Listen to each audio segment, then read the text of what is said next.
بسم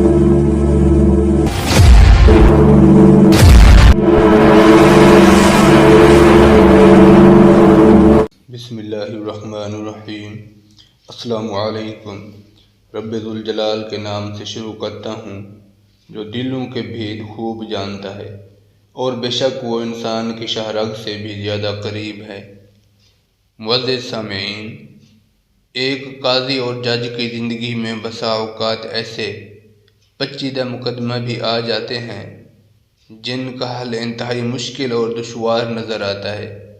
دراصل اس طرح کے مقدمات اس بات کا فیصلہ بھی کر دیتے ہیں کہ قاضی کن صلاحیتوں کا حامل ہے اور عقل و دانش کے کس بلند رتبے پر فائز ہے۔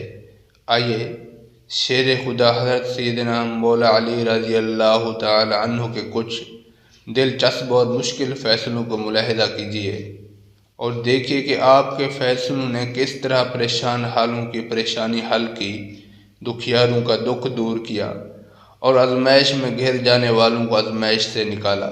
ایک مرتبہ سیدنا حضرت علی المرتضیٰ شیر خدا رضی اللہ تعالی عنہ کے پاس 3 آدمی آئے اور کہنے لگے، ہمارے پاس 17 اونٹ ہیں، ایک کا حصہ کل اونٹوں کا آدھا ہے، دوسرے کا حصہ تہائی ہے اور تیسرے آدمی کا حصہ سب اونٹوں میں 9واں ہے، یعنی 1/9 ہے۔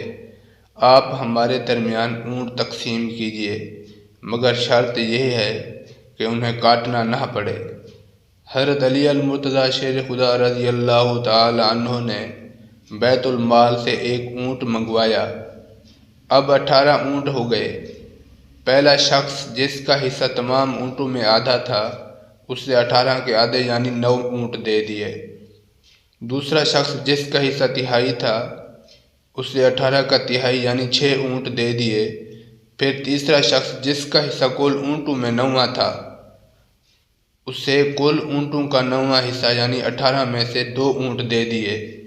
اس طرح آپ رضی اللہ تعالی عنہ نے حسن تدبیر سے ایک مشکل مسئلے کا فیصلہ کر دیا اور 9، 6 اور 2 اونٹ ملا کر 17 اونٹ ان تینوں میں تقسیم بھی کر دیے اور کسی اونٹ کو کاٹنا بھی نہ پڑا۔ 1 اونٹ جو باقی بچا اسے بیت المال میں واپس پہنچا دیا گیا۔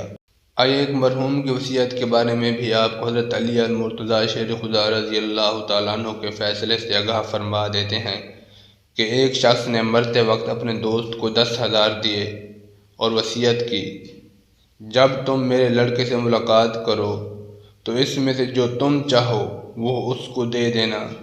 اتفاق سے کچھ روز بعد اس کا لڑکا وطن واپس آ گیا۔ اس موقع پر آپ رضی اللہ تعالی عنہ نے اس آدمی سے پوچھا، بتاؤ تم مرحوم کے لڑکے کو کتنا دو گے؟ اس نے کہا 1,000۔ آپ رضی اللہ تعالی عنہ نے فرمایا، اب تم اس کو 9,000 دو، اس لیے کہ جو تم نے چاہا وہ تو 1000 ہیں اور مرحوم نے یہی وصیت کی تھی کہ جو تم چاہو وہ اس کو دے دینا۔ آخر میں دعا ہے کہ اللہ تعالی ہم سب کو سوچنے اور سمجھنے کی توفیق عطا فرمائے اور ہمیں صراط مستقیم پر چلنے کی توفیق عطا فرمائے۔ آمین ثم آمین یا رب العالمین۔